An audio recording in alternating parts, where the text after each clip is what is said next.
guys, welcome to my channel. Before I dive into the video, I want to tell you that Boson's Botany is back after 2 years. Yes, after 2 years. So, if you are my subscriber, you know that videos were not coming. Now I will try to upload new videos every Sunday. Hopefully that I can do that. So in this video, I'm starting with carbohydrates and more precisely monosaccharide. My aim is to start with biochemistry first. I will start a series wise lecture session.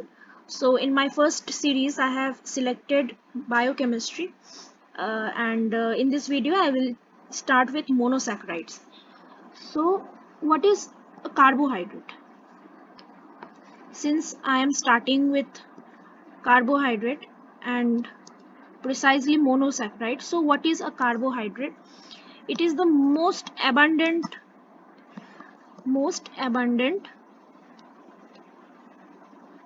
organic molecule in nature. Okay. Please pardon my handwriting because I'm not very pro in writing on this whiteboard. Yeah, so I'm trying to write clearly. So carbohydrate is the most abundant organic molecule in nature and primarily it is composed of carbon, hydrogen and oxygen. And the empirical formula that is used to represent carbohydrate is CH2ON,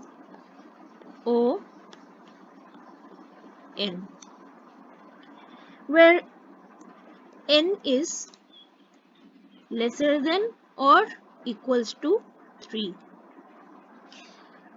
Right? And there are several non-carbohydrate compounds as well. For example, acetic acid, lactic acid, which also appear as hydrates of carbon.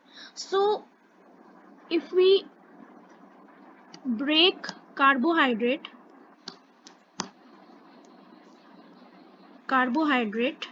or split this word, then we are getting carbo means carbon containing organic compound, carbon containing organic compound, and hydrate means hydrated organic compound. Okay, so what I have just mentioned is that several non-carbohydrate compounds are also there, like acetic acid,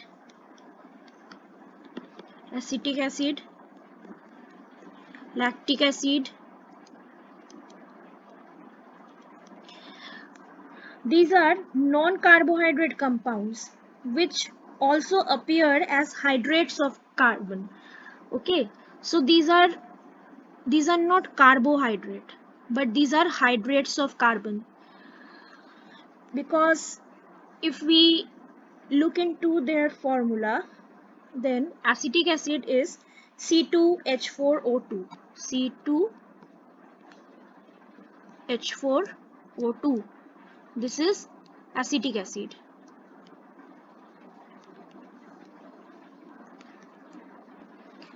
And lactic acid is C3H6O3. C3H6O3. This is lactic acid. These are non-carbohydrate.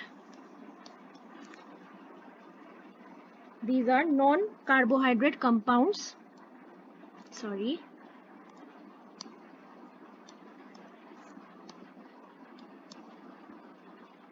Carbohydrate compounds, but these are hydrated carbon compounds. Hydrated carbon compounds. Okay, because if we take for example acetic acid into consideration, and we try to analyze the empirical formula that I have mentioned here, CH2O whole N. If we try to verify the formula of acetic acid, then CH2O whole N. So what is the empirical formula of acetic acid? C2H4O2. That is C2H2O, or if I write it like this, whole N. Sorry, whole 2. So we are getting this formula C2H4O2. So what I want to mention, or what I want to clarify, is acetic acid and lactic acid, they are following this empirical formula, but they are not carbohydrates, but they are hydrated carbon compounds. So this should be very, very clear that these compounds are following or obeying this empirical formula, but they are non-carbohydrate compounds. Now also, some of the genuine carbohydrates that do not satisfy the general formula, there are some general carbohydrates which are not satisfying this empirical formula, and these are like rhamnohexose,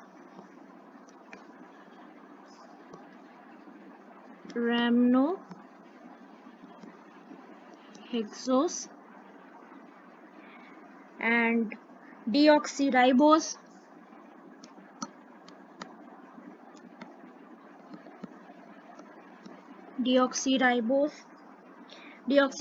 that is like we know it is present in DNA. It is the sugar part of DNA.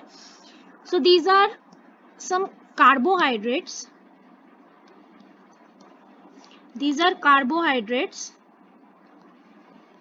But they are not following the empirical formula.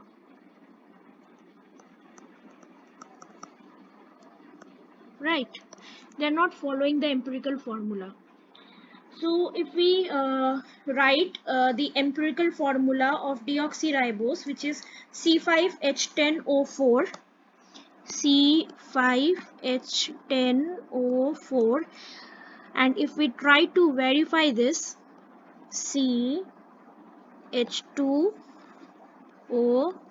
whole N, is it following this formula? Is this molecular formula obeying this empirical formula? Let's check. If we try to keep 5 here, and for example 5 here, because it is 10 in there are 10 molecules of hydrogen. So if we try to add 5 here, so it is not satisfying this molecular formula, right? It is something different. So rhamnohexose, deoxyribose, and many other examples which are carbohydrate, but they are not following empirical formula. What else? Carbohydrates cannot be always considered as hydrates of carbon. So we can write this, what I have just told you. Carbohydrates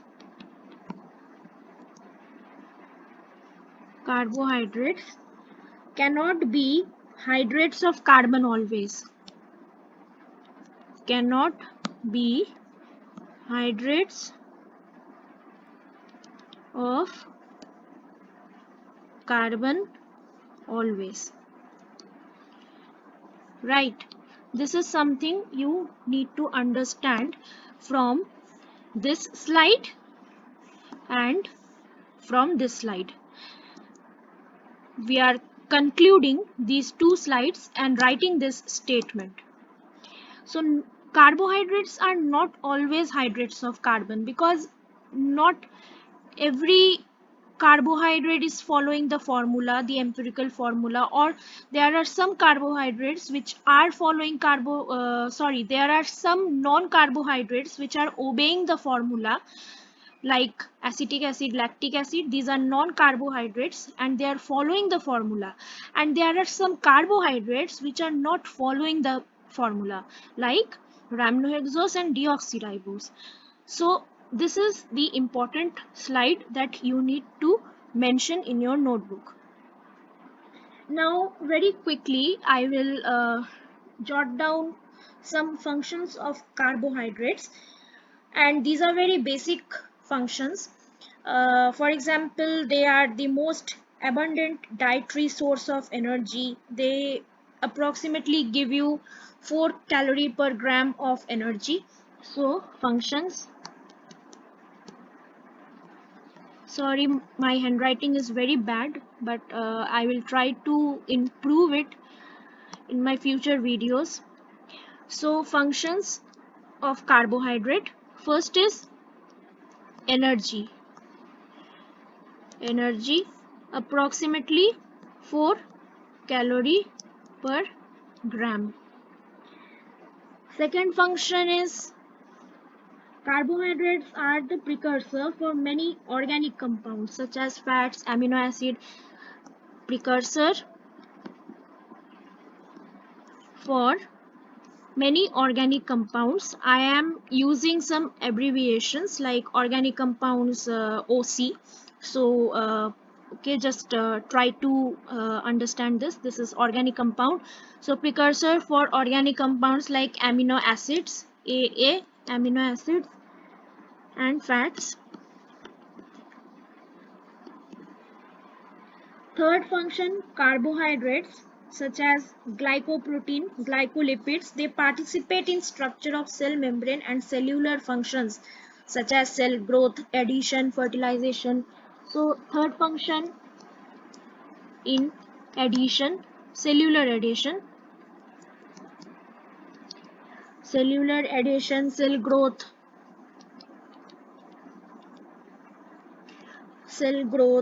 then in fertilization,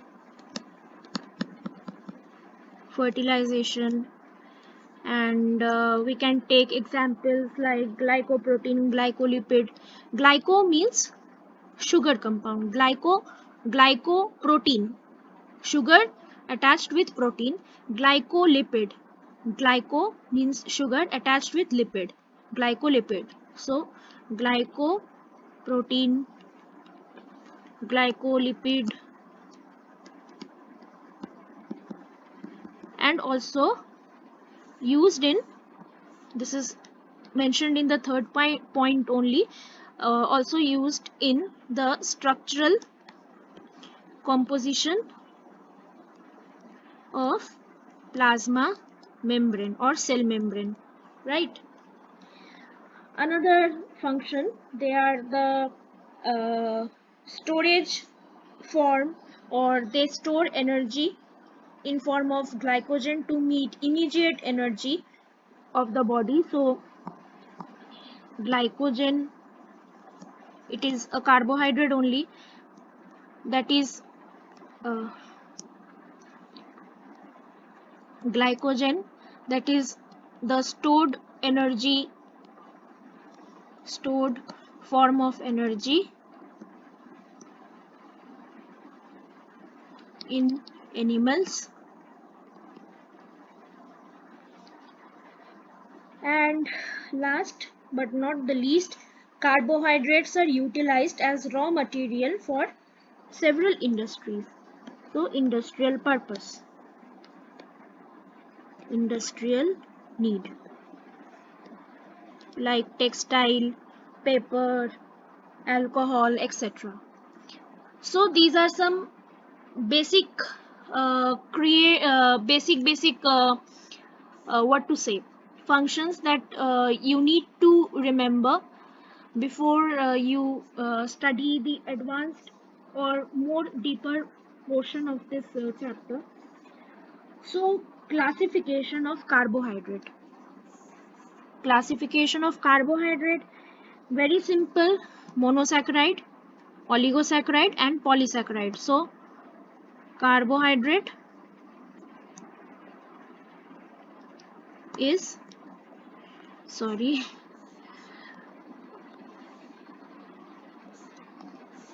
monosaccharide, polysaccharide, or rather oligosaccharide.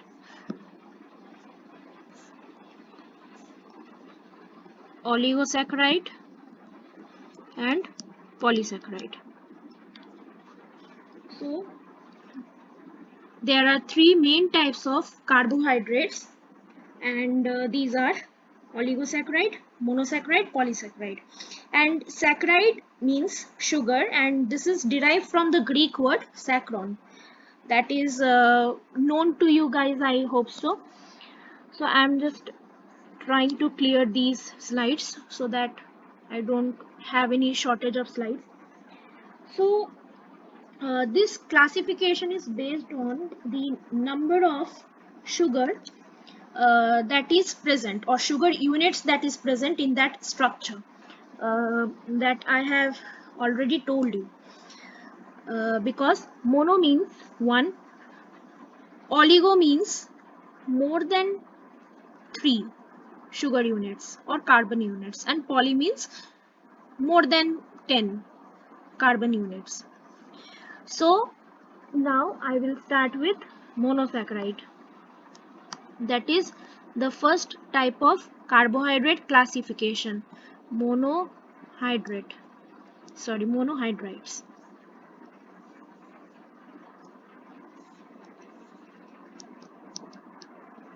Monohydrates. So it is the simplest type of carbohydrate, and it is having only one like one type of what to say, actually mono means not one type, but mono means it is not divisible into any further units. Okay, simplest is itself depicting the term mono. Mono means it cannot be broken down into any further subunits. So it is the simplest and cannot be hydrolyzed or cannot be broken down. Cannot be broken or hydrolyzed. You need to understand, mono doesn't mean it is having one carbon. Mono means it is something that cannot be broken down, or you cannot reduce it, or you cannot make it into any further smaller subunits. It cannot be hydrolyzed. That is why it is monosaccharide. And the general formula is CnH2ON.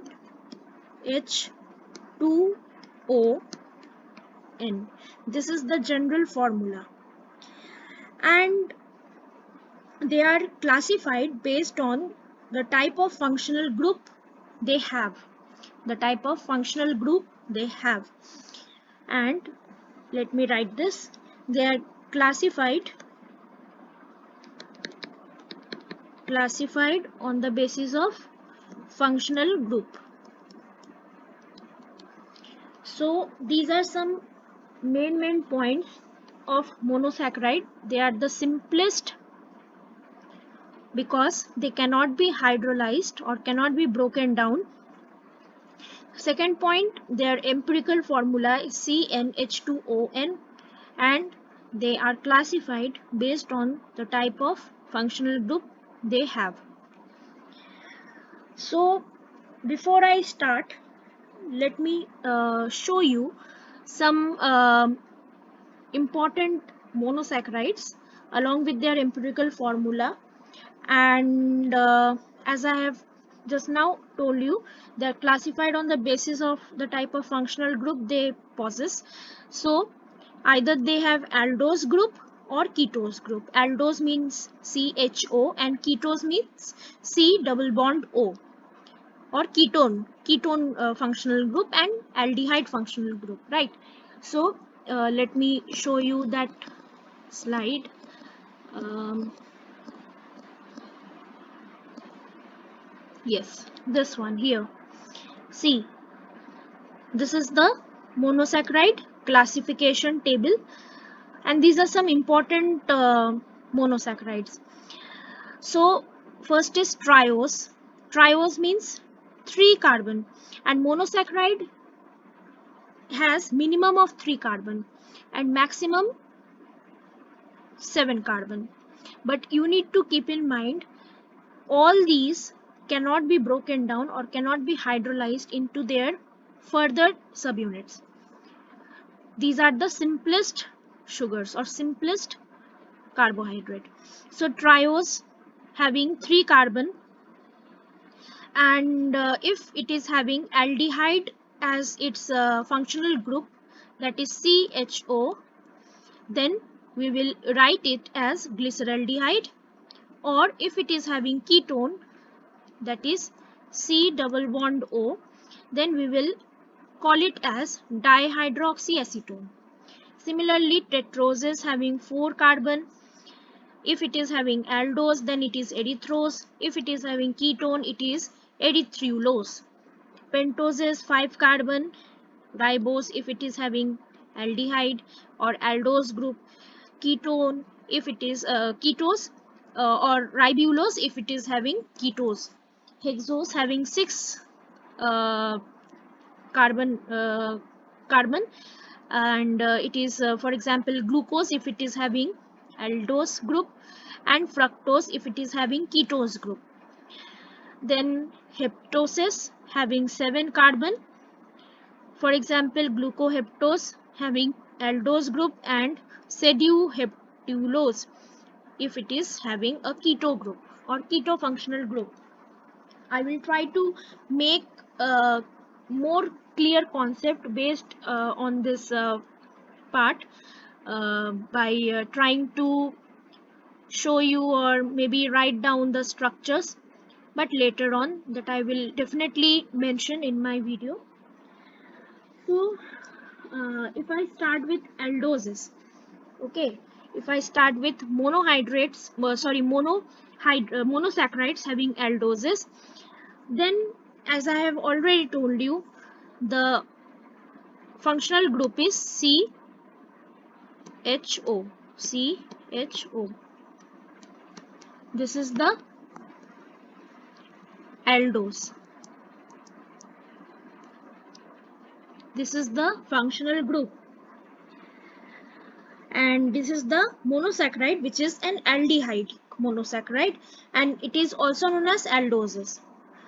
And example we can write here as glucose, glyceraldehyde, and many more as I have already told you. Okay, now ketose. This is the first type of monosaccharide, and this is the second type of monosaccharide. Ketose, it is having the functional group as CO, that is C double bond O. This is the ketose monosaccharide. For example, fructose,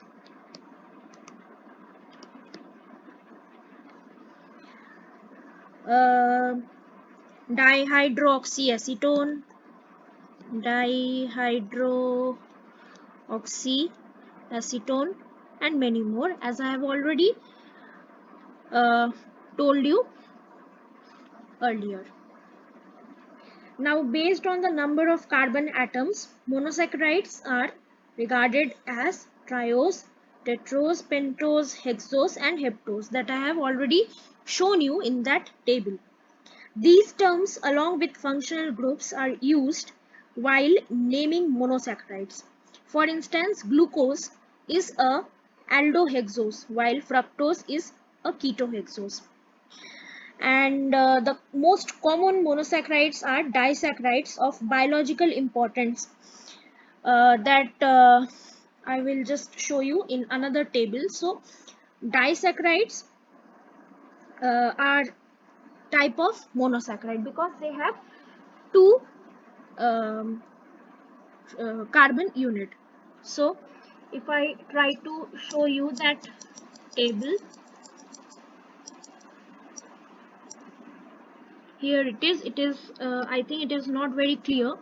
So this is the table of monosaccharide and disaccharide of biological importance. So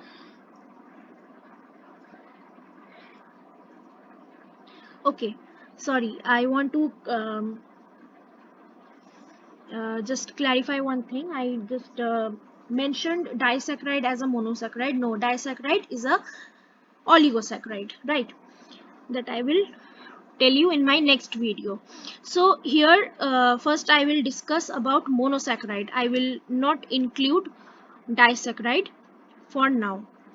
Here it is disaccharide, so I will not mention disaccharide for now because that I will keep for my next video. So monosaccharide, for example, trioses. And if we take trioses, and here it is glyceraldehyde, and it is present in cell as phosphatase. And importance, glyceraldehyde 3-phosphate is an intermediate of glycolysis, so it is one of the intermediates of glycolysis. Another example, dihydroxyacetone, it is found in cells of phosphate, and it is 1-phosphate in an intermediate of glycolysis. It is also an intermediate of glycolysis. So glyceraldehyde and dihydroxyacetone, these are intermediates of glycolysis. Tetrosis, for example, D-erythrose, it is the most widespread type of monosaccharide, and it is present as an intermediate in carbohydrate metabolism. Likewise, pentoses, and if we consider ribose, it is found in ATP, NADP plus, RNA. Then deoxyribose, it is present in DNA. Ribulose, it is present in HMP pathway, that is hexose monophosphate shunt. Then xylulose, it is present as a glycoprotein or involved in the function of glycoprotein, and it is a constituent of glycoprotein and gums. And xylulose, it is excreted in urine, and it is essential pentose urea. These are some biological importance or biochemical importance. Then hexoses, glucose, it is the sugar fuel which is essential for life. Then galactose, converted to glucose, failure may lead to galactosemia. Then mannose, for the structure of polysaccharide. Fructose, its phosphates are intermediate of glycolysis. Then D-pseudoheptulose, it is mainly found in plant, pseudoheptulose, and it is an intermediate in photosynthesis, mainly in Calvin cycle or dark reaction, right? So these are some important monosaccharides and their function in biological system. So I am trying to tell you very conceptual points regarding monosaccharide. Now I will give you some more related information regarding monosaccharide that might help you uh, in a more better way. Or let me just give you a tabular explanation to monosaccharide. So, or you can just say it is the gist of whatever I have told you. So monosaccharide, it is divided in triose having 3 carbon, tetrose having 4 carbon, pentose having 5 carbon, and hexose having 6 carbon. And these all are divided into their aldose and ketose form. Okay, aldose, sorry, these all are divided in their aldose and ketose form. And remember one thing, that I will this point I will tell you in my future videos, but just remember one thing, that there are some chiral carbon. Chiral carbon in these monosaccharide structure, there are chiral carbon that give these structures their optical property, or they show optical isomerization. They can rotate the polarized light.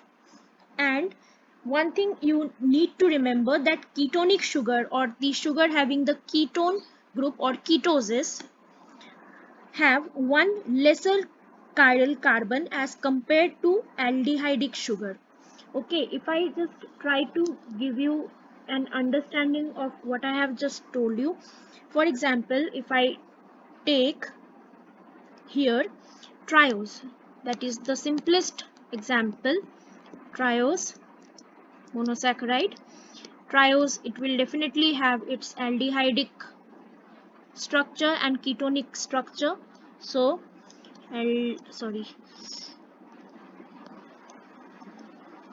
aldehyde and ketone, or aldose and ketones, whatever you feel like writing.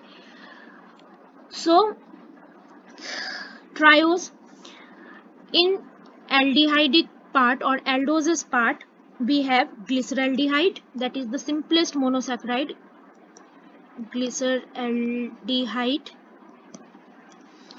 And in ketosis we have dihydroxyacetone or dihydroxyketone, dihydroxyketone. Now if I write the structure, or if I try to draw the structure here, C double bond OH, this is the formula of aldehyde. Then COH, CH2OH. There are 3 carbon.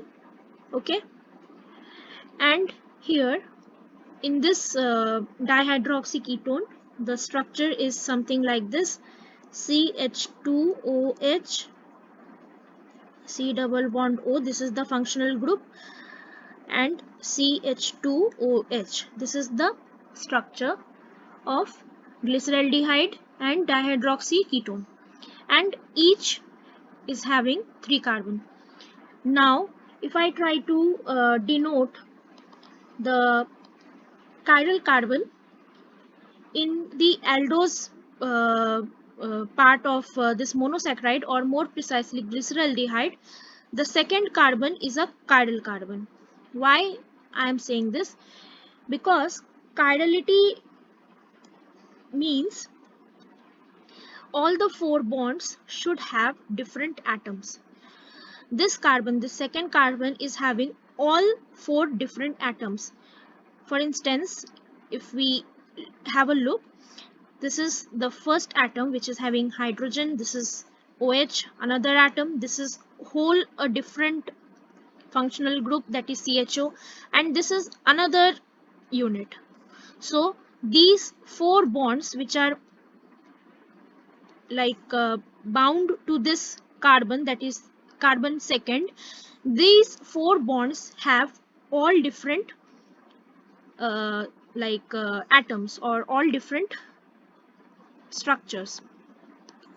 That is why this carbon is a chiral carbon. So this is our chiral carbon. Chiral carbon, and this will show chirality, and that is why this is optically active, because there is a chiral carbon. Optically active. Here we are not having any chiral carbon, because if we try to more try to simplify this structure, let me write it in this way: COH. I'm just trying to open up all the bonds. This is not the way actually of writing the structure, but I'm just trying to tell you what I want to mean. This is H, this is H, this is OH, right? Do you find any chiral carbon here? Let's check. This is carbon number 1. This carbon number 1, it is having hydrogen, hydrogen. No, it is not a chiral carbon. It is not a chiral carbon because already we have 2 same atoms here. Let's check this one, second carbon. No, this is also not a chiral carbon because it is having 2 oxygen here. This one, no, this is also not a chiral carbon because there are 2 hydrogen. So there are no chiral carbon in case of dihydroxy ketone. So what I just conclude from this, if glyceraldehyde is having one chiral carbon, then dihydroxy ketone has 0 chiral carbon, right? There are no chiral carbon in case of dihydroxy ketone. So what I can just mention, I need to clear this. Okay, so what I can just tell you or write here, that ketonic sugars have one lesser chiral carbon as compared to aldehydic sugar.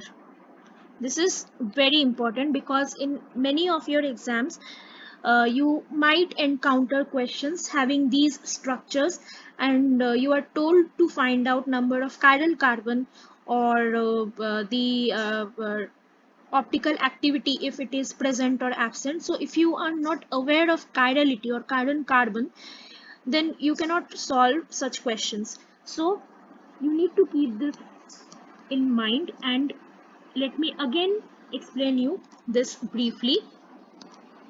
This is the chiral carbon. Why? Because it is having all the 4 different atoms attached to this carbon, and we know that carbon is having maximum capacity of 4. It can form 4 bonds, so all the 4 bonds should be different, and this carbon is having so this is the chiral carbon, and there is only one chiral carbon. And in case of this structure, that is dihydroxy ketone, there are no chiral carbons. So if this is having one chiral carbon, this will have 0 chiral carbon, because I have already told you ketonic sugars have one lesser chiral carbon as compared to aldehydic sugars.